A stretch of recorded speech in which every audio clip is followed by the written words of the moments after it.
Welcome to my Story Spark channel. That evening, I was welcomed in a way I hadn't expected. The house was quiet, and neither my wife, Helen, nor my children were in sight. Helen and I, Mike Lewis, had been married for 11 years. Seeing how quiet the house was, I noticed a note on the table. It read, "Mike, I'm sorry I can't tell you this in person, but I'm too much of a coward to face you. I've met someone else and fallen in love. The kids are with me and safe. The divorce papers are in the envelope under this note. As you can see, I'm not asking for anything. Helen." Needless to say, within minutes, my day and my life fell apart. I stormed around the kitchen cursing, looked through the divorce papers, and finally collapsed into a chair. Helen was leaving me the house and all our money, taking only clothes for herself and the kids, plus their toys. The point that really made me angry was the last one. Helen wanted me to sign the papers allowing her new man to adopt my children, as if that was ever going to happen. At least I learned who Helen had left me for, Henry Carslake. I called my soon-to-be ex-wife. "Hello, Mike." "To hell with hello, Mike. What the hell is going on, Helen?"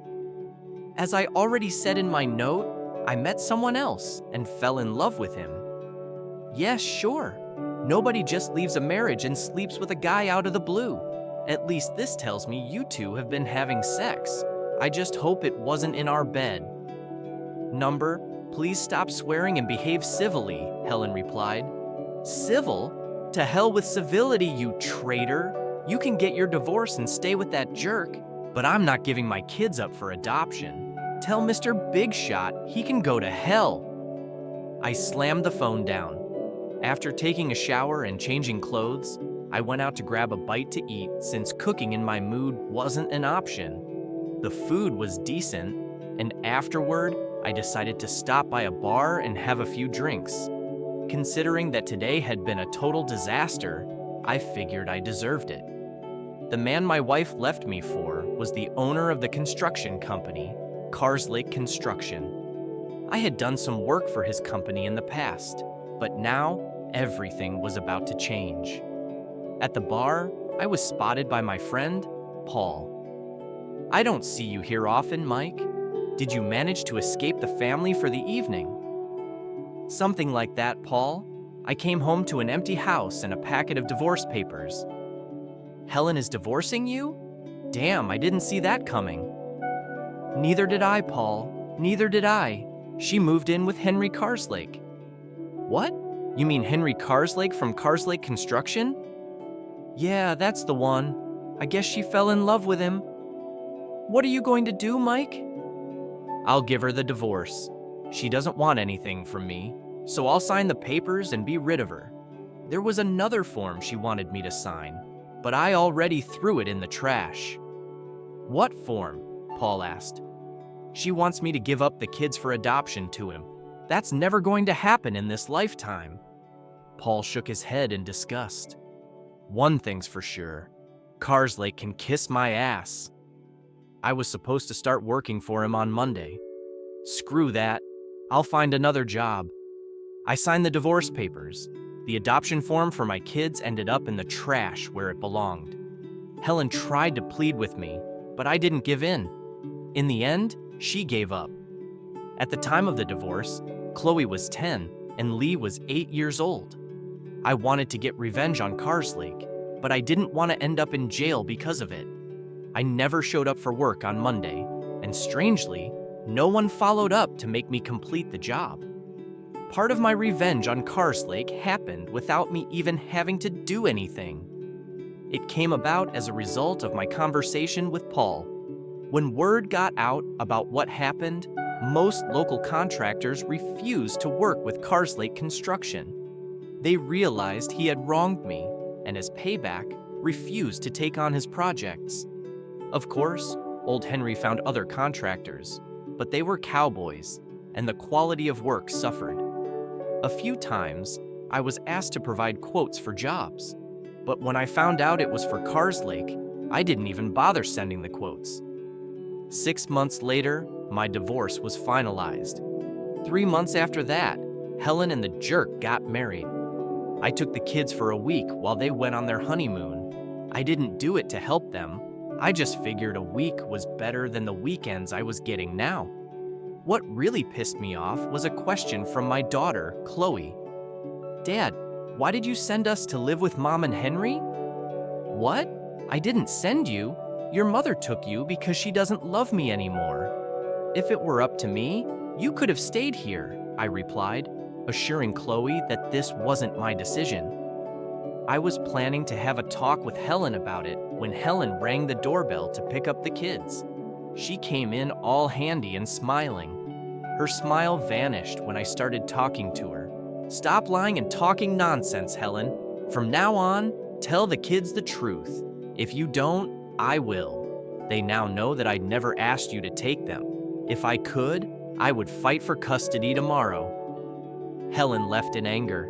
Life as a single man felt strange after being married for so long. Some of my friends tried to set me up on dates, but honestly, I wasn't in the mood to meet anyone. I wanted sex, but not the dating part. Little did I know, my life was about to change again. My neighbors were Gary and Emily. They moved in right after Helen left me. Their house was a good deal for them since it needed a lot of work.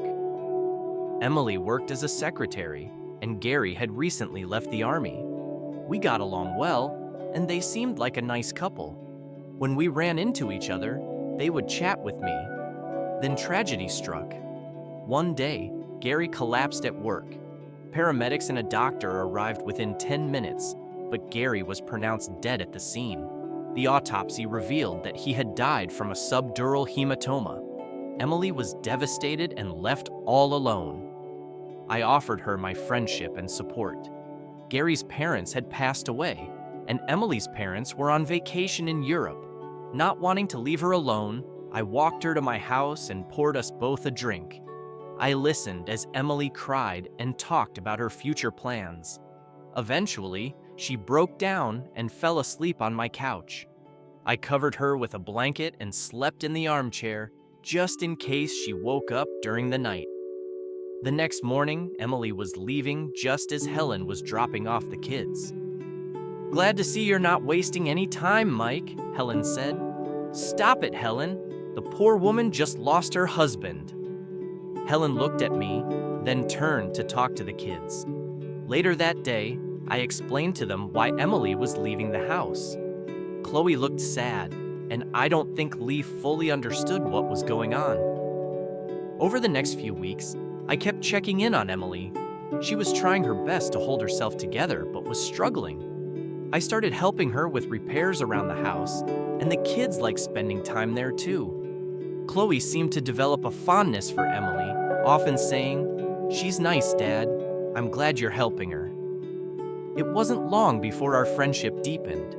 Emily's grief didn't vanish overnight, but she found solace in our company, and I found something I hadn't felt in a long time: peace.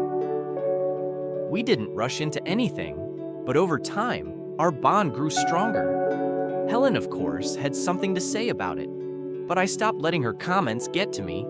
Chloe and Lee eventually started asking if Emily could join us for outings, and slowly, a new kind of family dynamic began to form. By the end of the year, Emily and I were officially dating. It wasn't a whirlwind romance, but something steady and real. For the first time in a long while, I felt like life had given me a second chance.